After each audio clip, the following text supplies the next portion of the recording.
Hi అండి, నమస్తే. నేను వేద. వెల్కమ్ బ్యాక్ టు ఎంత అందమైన జీవితం. మనం ఇవాల్టి వీడియోలో మల్లెపూల మొక్క గురించి తెలుసుకుందాం. మల్లెపూలు బాగా పుయ్యాలి అంటే ఎలాంటి ఫర్టిలైజర్ ఇవ్వాలి, మల్లెపూలకి ఆకులు, చిగుర్లు, మొగ్గలు బాగా రావాలి అంటే మల్లె మొక్కలకి ఎలాంటి ఫర్టిలైజర్ ఇస్తే మొక్క బాగా వస్తుంది. అలాగే ఎండాకాలం కదండి, ఇప్పుడు మొక్కలు ఎండాకాలంలో నీళ్ళు ఎక్కువగా పోస్తూ ఉంటాం. నీళ్ళు అలా ఎక్కువగా పోసిన నీళ్ళన్నీ కూడా ఎండిపోయి కిందకి నీళ్ళన్నీ వెళ్ళిపోయి మొక్కల మట్టి అనేది డ్రై అయిపోతుంది కదా. సో అలా మట్టి అనేది డ్రై అవ్వకుండా ఉండటానికి మనం ఎలాంటి టిప్స్ని ఫాలో అవ్వాలి అని నాకు తెలిసిన కొన్ని టిప్స్ని మీతో ఇవాళ వీడియోలో షేర్ చేస్తున్నాను. సో వీడియోని ఎక్కడ స్కిప్ చేయకుండా ఎండ్ దాకా చూడండి. మరి వీడియో నచ్చితే తప్పకుండా ఒక లైక్ చేయండి. వీడియో యూస్ఫుల్ అని అనిపిస్తే మీ ఫ్రెండ్స్ అండ్ ఫ్యామిలీకి, రిలేటివ్స్కి వీడియోని షేర్ చేయండి. కొత్తగా ఎవరైనా మన ఛానల్ని చూస్తున్నట్లయితే తప్పకుండా మన ఛానల్ని సబ్స్క్రైబ్ చేసుకోండి. పక్కనే ఉన్న బెల్ ఐకాన్ని క్లిక్ చేయండి. ఇక్కడ చూపిస్తున్న మొక్క వచ్చేసి ఈ మొక్కని ఇంతవరకు నేను వీడియో అయితే చేయలేదండి. ఇది నా దగ్గర ఉండే పాత మొక్క. నేను ఇంతకుముందు పెట్టిన వీడియోస్ అన్నీ కూడా అవి కూడా పాత మొక్కలే, కానీ ఈ మొక్కనైతే నేను వీడియో చేయలేదన్నమాట. ఈ మొక్క బాగా పెరిగిందండి. ఇది కానీ పందిరి మల్లె మొక్క అయితే కాదు. మొగ్గలు కూడా చూస్తున్నారు కదా, కానీ చాలా హెల్దీగా వస్తున్నాయి అనమాట. మొగ్గలు కూడా పెద్ద పెద్ద మొగ్గలు వస్తున్నాయి. మొక్క కూడా బాగా హెల్దీగా పెరిగింది అనమాట. ఇందులో ఆల్రెడీ ఒక టైం పూలు అనేవి వచ్చేసి ఖాళీ అయిపోయినాయండి. ఒక సీజన్ అయితే వచ్చేసినాయి. ఇంకా నెక్స్ట్ పువ్వులు రావాలి కదా. సో దానికే ఈ మొక్కని ఒకసారి కట్ చేసుకొని ఈ మొక్కకు ఒక మంచి ఫర్టిలైజర్ ఇద్దామని నేనైతే ఇక్కడ ఈ వీడియోని అయితే చేస్తున్నాను అనమాట. ఆకులన్నీ ముందుగా మనం కట్ చేసుకుందాము. ఆకులన్నీ కట్ చేసుకోవడం అనేది ఎలా కట్ చేసుకోవాలని చాలా వీడియోస్ అయితే చేశాను కదా. వాటి ఎన్నిటి లింక్ కూడా మీకు డిస్క్రిప్షన్ బాక్స్లో ఇస్తాను, చూడొచ్చు. మనం మొక్కల్ని పువ్వులు ఒకసారి వచ్చిన తర్వాత మళ్ళీ కట్ చేసుకుంటాం కదండి. సాఫ్ట్ ప్రూనింగ్ ఏదైతే చేస్తామో అప్పుడు ఏదైనా ఒక మంచి ఫర్టిలైజర్ అనేది ఇవ్వాలండి, తప్పకుండా ఇవ్వాలి. అలాగే ఆకులన్నిటిని కూడా కట్ చేసేయాలండి. ఎందుకంటే ఆకులన్నీ కూడా మనకి ఏదైతే మనం ఫర్టిలైజర్ ఇస్తామో ఆ బలాన్ని అంతా ఆకులు తీసేసుకుని పువ్వులు అనేవి తొందరగా రాకుండా చేస్తుంది అనమాట. అందుకే కింద ఉన్న ఆకులన్నీ, ముదురు ఆకుల్ని, కొంచెం వస్తున్న ఆకులన్నీ తీసారనుకోండి, దాని పక్కన ఉన్న చిగురు అనేది ఎదగటానికి హెల్ప్ అవుతుంది. ఆకులు పక్కనే మీరు చూస్తే చాలా వరకు చిగురులు ఉంటాయండి. ఈ మొక్కలు కూడా అంతే, చాలా వరకు చిగురులు అనేవి వచ్చినాయి అనమాట. ఈ చిగురు అన్ని మంచిగా రావాలి అంటే నేను ఈ ఆకులన్నీ కట్ చేస్తే గానీ మంచిగా రావన్నమాట. ఈ చిగురులు మీరు ఆకులను ఒకవేళ అలాగే ఉంచేసారనుకోండి, చిగురులు అనేవి అక్కడికక్కడే వచ్చి చిన్న చిన్న చిగురులు వచ్చేసి దాంతోపాటు అలా ఒక 2 పువ్వులు వచ్చేసి ఎండిపోతాయి. మీరు ఈ విధంగా కనుక కట్ చేసుకున్నారనుకోండి, ఆకులు అనేవి బాగా కట్ చేసేసుకుంటే చిగురికి అడ్డు లేకుండా ఉంటుంది కాబట్టి చిగురు అనేది మళ్ళీ బాగా కొత్తగా వచ్చేస్తుంది అనమాట. సో అలాంటప్పుడు మనం మంచి ఫర్టిలైజర్ అనేది ఇవ్వాలండి. నేనైతే రెగ్యులర్గా బనానా పీల్ ఫర్టిలైజర్స్ని ఇస్తూ ఉంటాను. బనానా పీల్ ఫర్టిలైజర్ని ఎలా ఇవ్వాలి అనే దాని గురించి కూడా చాలా వీడియోస్ చేశానండి, మీరు చూడొచ్చు. వీడియో లింక్ని డిస్క్రిప్షన్ బాక్స్లో ఇస్తానండి. సో అలాగే బనానా పీల్ ఫర్టిలైజర్స్ని కూడా మీరు ఇచ్చుకోవచ్చు, ఆవపిండిని ఇచ్చుకోవచ్చు. కానీ ఇప్పుడు వచ్చేది ఎండాకాలం కాబట్టి ఆవపిండి ఫర్టిలైజర్ని ఎక్కువగా ఇవ్వకూడదండి. కానీ ఆవపిండి ఫర్టిలైజర్ని కనుక ఇస్తే మొక్కలు పువ్వులు అనేవి చాలా బాగా వస్తాయండి. అలాగే టీ పౌడర్ ఆవపిండి మిక్స్ చేసి ఇస్తే మాత్రం అసలు చాలా బాగా వస్తాయండి పువ్వులు. మంచి ఫర్టిలైజర్ అనమాట, అది చాలా బాగా వస్తాయి. కానీ ఇప్పుడు ఎండాకాలం కాబట్టి మీరు లిక్విడ్ ఫర్టిలైజర్గా రెడీ చేసుకొని ఆవపిండి ఫర్టిలైజర్ని అయితే ఇచ్చుకోవచ్చు అనమాట. కొంచెం నీళ్ళు ఎక్కువగా కలుపుకోవాలి. ఆవపిండి కొంచెం తక్కువగా వేసుకొని మీరు వారానికి ఒక్కసారి కూడా వేసుకున్నా సరిపోతుంది, బాగా వస్తాయి అన్నమాట. కానీ ఆవపిండి ఇచ్చేటప్పుడు ఒక్కసారి మొక్క మొదట్లో ఒకసారి చూసుకొని ఇవ్వండి. పెద్ద మొక్క అయితేనే ఇవ్వండి, చాలా చిన్న మొక్క అయితే ఇవ్వకండి. ఎండ ఎక్కువగా ఉండి ఒకవేళ మీరు ఫుల్ టైం మొక్కని ఎండలోనే పెడుతున్నారు అనుకుంటే ఆవపిండి ఫర్టిలైజర్ని అవాయిడ్ చేసేయండి. సో ఇక్కడ నేనైతే మొక్కని మొత్తం కట్ చేసేసుకున్నానండి. ఇక్కడ ఆకులన్నీ చూస్తున్నారు కదా, ఆకులన్నీ కట్ చేసేసాను. కానీ కొమ్మల్ని మాత్రం కట్ చేయలేదండి, ఎందుకంటే కొమ్మల్లో చిగురు అనేది ఉంది, చిన్న చిగురు అనేది ఉందన్నమాట. అందుకే కొమ్మల్ని మాత్రం కట్ చేయలేదు. ఇప్పుడు మొక్కలు ఎండిపోకుండా మనకి ఎండలో మొక్కలు ఏదైతే మట్టి డ్రై అయిపోతుంది కదా, మనం నీళ్లు పోసినప్పుడల్లా మట్టి డ్రై అయిపోతుంది కదా, అలా మట్టి అనేది డ్రై అవ్వకుండా ఉండాలి అంటే కొన్ని టిప్స్ చెప్తాను అన్నాను కదా. సో అందులో ఇదొక టిప్ అనమాట. ఇక్కడ కనిపిస్తున్నాయి కదండి, ఇవి కానిగి పువ్వులు అని అంటారు. కానిగి మొక్కలు ఏవైతే ఉంటాయి కదా, సో వాటి పువ్వులు అనమాట. కింద రాలిపోతాయి కదండి, ఇప్పుడు కానిగి పువ్వులు బాగా వస్తున్నాయి. ఈ గాలికి కూడా కిందకి రాలిపోయి ఉంటాయి అన్నమాట. చాలా వరకు దొరుకుతాయండి. ఎక్కడైనా రోడ్ సైడ్ ఉన్న మొక్కల కింద చూసారంటే, చెట్ల కింద చూసారంటే చాలా వరకు రాలిపోయి ఉంటాయి. ఇవి తీసుకురావాలండి. ఎక్కడైనా మీకు ఒకవేళ దొరికితే కనుక కొన్ని తీసుకొచ్చి మీరు వీటిని కూడా మొక్కల్లో వేసుకోవచ్చు. అది ఎలా వేయాలనేది కూడా ఈ వీడియోలో మీకు చూపిస్తాను. నేను ఇవాళ మల్లె మొక్కకి వీటితోనే ఒక మంచి ఫర్టిలైజర్ని అయితే రెడీ చేసి ఇవ్వబోతున్నానండి. ఈ ఫర్టిలైజర్ని నేను ఎలా రెడీ చేసుకుంటున్నానో మీకు చూపిస్తున్నాను. ఆకులను అయితే ముందుగా తీసుకుంటున్నానండి. కానిగా ఆకులండి ఇవి.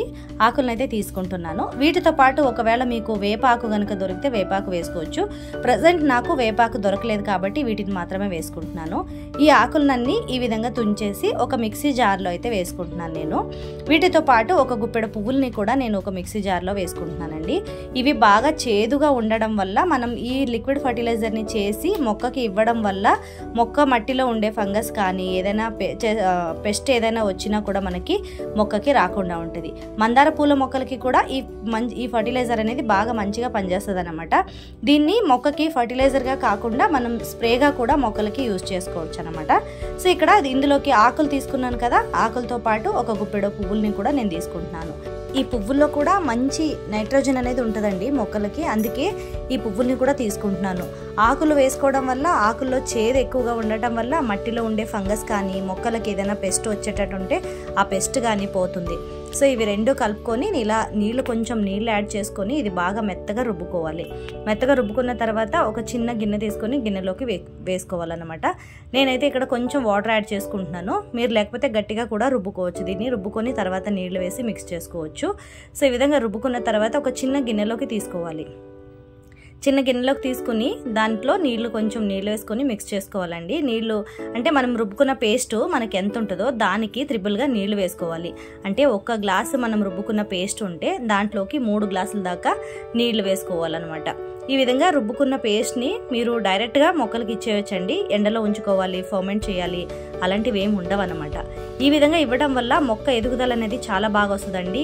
ఇందులో నైట్రోజన్ చాలా ఎక్కువగా ఉంటాయి అన్నమాట. ఈ కానిగి పువ్వుల్లో ఆ నైట్రోజన్ అనేది బాగా ఎక్కువగా ఉండటం వల్ల మొక్కకి కొత్త చిగురు రావడానికి ఆకుల్ని పువ్వుల్ని కూడా చాలా కాకుండా ఇంకా చాలా విధాలుగా కూడా గాలి ఎక్కువగా ఉండటం వల్ల ఎండ కానికాయలతో ఆయిల్ చేస్తారు. ఈ ఆయిల్ ని కూడా మనం తెచ్చుకొని మొక్కలకి అలాంటిప్పుడు పొద్దున్నే ఎండకి పెస్టిసైడ్ ఎండ కూడా పనిచేస్తుంది. మధ్యాహ్నం వచ్చే ఎండని ఇప్పుడు నేనైతే ఇది లిక్విడ్ ఫర్టిలైజర్ చేసి కానీ మల్లెపూలు బాగా ఇది మొక్క అయితే మీరు ఇవ్వడానికి ముందు ఒకసారి ఎండలో ఉండే మట్టిని బాగా లూజ్ చేసుకోవాలి. సో ఇక్కడ నేనైతే లూజ్ చేసుకున్న తర్వాత ఈ మొక్కకి ఆ ఫర్టిలైజర్ ఇవ్వడానికి ముందు ఇందులో పాట్లో ఉండే మట్టిని ఒకసారి లూజ్ చేసుకోవాలండి. అలా లూజ్ చేసుకుని ఇస్తే మనకి వేర్ల దాకా వెళ్ళి మొక్కకి బాగా ఇచ్చిన ఫర్టిలైజర్ అనేది మొక్కకి మంచిగా హెల్ప్ చేస్తుంది అనమాట. మొక్క ఎదగడానికి బాగా హెల్ప్ చేస్తుంది. సో ఈ విధంగా అయితే నేను మట్టి అనేది లూజ్ చేసుకుంటున్నానండి. పాట్లో ఉండే మట్టిని ఏ ఫర్టిలైజర్ అయినా సరే మనం ఇవ్వడానికి ముందు మట్టికి తప్పకుండా మట్టిని అయితే లూజ్ చేసుకోవాలి. సో ఈ విధంగా చేసుకొని నేనైతే ఇచ్చేస్తున్నాను. ఇంకా ఈ ఫర్టిలైజర్ని మనం ఇంకా ఏ విధంగా ఇవ్వచ్చు అంటే వీటిని ఎండబెట్టుకొని ఆకుల్ని పువ్వుల్ని అన్నిటిని కూడా ఎండబెట్టుకొని పౌడర్లా చేసుకొని కూడా మనం ఈ మొక్కలకి ఇచ్చుకోవచ్చు అనమాట. ఇంకా అలాగే మనం పేస్ట్లా కూడా ఇచ్చుకోవచ్చు. లేకపోతే మనం కిచెన్ కంపోస్ట్ ఏదైతే రెడీ చేసుకుంటాం కదా, సో అలా కిచెన్ కంపోస్ట్ రెడీ చేసుకునేటప్పుడు కూడా వీటి ఆకుల్ని పువ్వుల్ని తీసుకొచ్చి మనం కంపోస్ట్ కింద కూడా రెడీ చేసుకొని ఇచ్చుకోవచ్చు. లేకపోతే నీళ్లు వేసుకొని నీళ్లలో ఒక 10 రోజుల దాకా నానబెట్టి ఆ నీళ్ళని కూడా మనం పోసుకోవచ్చు మొక్కలకి. సో ఇన్ని విధాలుగా ఈ కానికాయల ఆకుల్ని పువ్వుల్ని సో ఇవన్నీ కూడా మనం మొక్కలకి యూజ్ చేసుకోవచ్చు. అదేవిధంగా కాయలు ఏవైతే ఉంటాయో వాటితో మంచి ఆయిల్ అనేది రెడీ చేస్తారండి. ఆ ఆయిల్ నీమ్ ఆయిల్లా ఉంటుంది. అది కూడా నీమ్ ఆయిల్ కన్నా చేదుగానే ఉంటుంది అనుకుంటున్నాను. సో ఆ ఆయిల్ని కూడా మనం నీళ్ళల్లో పోసుకొని మొక్కల పైన ఏవైతే బాగా పెస్ట్ ఎక్కువగా ఉన్నాయో వాటిపైన స్ప్రే చేస్తే కూడా మనకి పెస్ట్ కంట్రోల్ అనేది తొందరగా అవుతుంది అనమాట. బాగా కంట్రోల్ అయిపోతుంది. స్ప్రే చేసుకుంటే చాలా మంచిది. మందార పూల మొక్కలకి స్పెషల్గా బాగా పనిచేస్తుందని అనుకుంటున్నానండి. ఒకవేళ ఆన్లైన్లో కానీ దొరికితే నేను లింక్ని డిస్క్రిప్షన్లో పెడతాను. మీకు ఆ కానిగాకుల ఆయిల్ ఏదైతే దొరికితే మనకి కానికాయల ఆయిల్ దొరికితే కనుక కారంజీ ఆయిల్ అంటారు దాన్ని. ఆన్లైన్లో ఎవరైనా సెర్చ్ చేసుకోవచ్చు. లేకపోతే నాకు దొరికితే కనుక నేను ఒక లింక్ని డిస్క్రిప్షన్లో పెడతాను. ఇంకా మొక్కని ఎండకుండా అంటే మట్టి ఏదైతే ఉంటుందో ఆ మట్టి డ్రై అవ్వకుండా ఉండాలి అంటే కానిగి పువ్వుల్ని ఒక గుప్పెడు 2 గుప్పెళ్ళు తీసుకొని మీరు పాట్లో మట్టి పైన వేసుకుంటే పోసిన నీళ్ళు అనేవి మరుసటి రోజు ఉదయం దాకా మట్టి అనేది వెట్టుగా ఉండటానికి హెల్ప్ చేస్తుంది. అలాగే మనకి టెంకాయ పీచు వస్తుంది కదా, ఆ టెంకాయ పీచుని కూడా మనం మొక్కలో పెట్టుకుంటే అంటే పాట్లో పెట్టుకుంటే పరుచుకొని పాట్లో పెట్టుకుంటే అది కూడా అంతే అండి. మనం ఎండకి మట్టి అనేది డ్రై అవ్వకుండా నీటి తడిని వేర్లలో తడిని ఉంచేటట్టుగా హెల్ప్ చేస్తుంది అన్నమాట. సో ఇక్కడ కనిపిస్తుంది కదండి, ఈ విధంగా ఈ పువ్వుల్ని కూడా మనం వేసుకోవచ్చు అనమాట. ఇప్పుడు ఎండాకాలం కదా, నీళ్ళకి చాలా మందికి చాలా చోట్ల బెంగళూరులో అయితే ఆల్రెడీ వాటర్ ఇష్యూస్ అనేది స్టార్ట్ అయిపోయినాయి అనమాట. అందుకే నేను మొక్కకి రోజుకి ఒక్కసారే పోస్తాను కాబట్టి ఈ విధంగా కొంచెం సెక్యూర్ చేసి పెట్టుకుంటే మట్టి అనేది తడిగా ఉండేటట్టు చూసుకుంటే మంచిది. ఒకవేళ ఒక్క పంట పండే వాళ్ళకైతే ఒక్క పీచులు కూడా దొరుకుతాయి కదండి, ఒక్క పీచుల్ని కూడా ఇదే విధంగా మనం మట్టిలో వేసుకుని ఉంచుకుంటే మట్టి తడిగా ఉంటుంది. ఒక రోజుకి ఒక్కసారి వాటరింగ్ చేసుకున్నా కూడా సరిపోతుంది. ఎండాకాలంలో వాటర్ సేవ్ చేసుకోవాలనుకుంటే ఈ టిప్స్ని అయితే తప్పకుండా ఫాలో చేయండి. చూసారు కదండి, ఇవాళ వీడియో అయితే ఇదన్నమాట. ఈ వీడియో మీకు నచ్చితే తప్పకుండా ఒక లైక్ చేయండి. సో నేను చెప్పిన టిప్స్ని మీకు నచ్చితే ఫాలో చేయండి. వీడియో నచ్చితే తప్పకుండా ఒక లైక్ అయితే చేయండి. మరొక మంచి వీడియోతో మీ ముందు ఉంటాను. అంతవరకు కీప్ వాచింగ్ ఎంత అందమైన జీవితం.